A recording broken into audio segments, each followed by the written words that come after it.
ஒரு அழகான கிராமத்துல ஏழை விவசாயி ஒருத்தர் நிலத்துல வேலை பார்த்துக்கிட்டு இருந்தாரு. சாயங்கால பொழுது வந்ததும் அவர் வயல் வேலைகள் எல்லாம் முடிச்சுக்கிட்டு வீட்டுக்கு கிளம்ப முடிவெடுத்தாரு. வயல்ல கிடைச்ச பழங்கள் தானியங்கள் எல்லாம் எடுத்துக்கிட்டு அவர் வீட்டுக்கு போக தயாரானார். வழியில ஒரு பெரிய காடு இருக்கு, அதை தாண்டி போனாதான் அவர் வீட்டுக்கு போக முடியும். பழங்கள் பொருட்கள்லாம் எடுத்துக்கிட்டு விவசாயி காட்டு வழியா நடந்து வந்தார். அப்போ திடீர்னு நல்லா மழை பெய்ய ஆரம்பிச்சுது. மழையில நினையாம ஒதுங்கி நிற்க ஏதாவது இடம் இருக்கா அப்படின்னு எல்லா பக்கமும் தேடி பார்த்தார். சுத்தியும் மரங்களும் புதர்களுமா இருந்தது. ஆனா கொஞ்சம் தூரத்துல ஒரு பழமையான சேதமடைஞ்ச ஒரு கோவில் ஒன்று அவர் பார்த்தார். தானும் தான் கொண்டு வந்த பொருட்களும் மழையில நனையாம இருக்கிறதுக்கு ஒரு இடம் கிடைச்சதை நினைச்சு சந்தோஷமா அந்த கோவிலை நோக்கி வேகமா நடந்தார் விவசாயி. கோவிலுக்குள்ளார நுழைஞ்சார். பழமையான தூண்களும் சேதமடைஞ்ச சிலைகளும் நிறைய இருந்துச்சு. சிவலிங்கத்தின் மேல காஞ்சு போன பூக்கள் அழுக்கு தூசியுமா இருந்துச்சு. அதை பார்த்ததும் விவசாயி ரொம்ப வருத்தப்பட்டார்.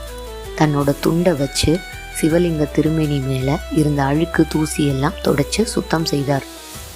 தான் கொண்டு வந்த பழம் தானியங்கள்லாம் வச்சு சிவனுக்கு பூஜை பண்ணி சாமி கும்பிட்டார். வேலை செஞ்ச களைப்புல அங்க இருந்த தூண்ல சாஞ்சு லேசா ஓய்வெடுத்தார். அப்போ அவர் மனசுல ஒரு எண்ணம் ஓடுச்சு. நம்ம கையில மட்டும் நிறைய காசு பண வசதி இருந்துச்சுன்னா இந்த கோயிலை எவ்வளவு அழகா புதுப்பிக்கலாம். இந்த கோவில்ல உள்ள சிவனுக்கு அர்ச்சனை, அபிஷேகம், ஆராதனை எல்லாம் பண்ணலாம். பண்டிகை விழாக்கள் எல்லாம் சிறப்பாக கொண்டாடலாம்.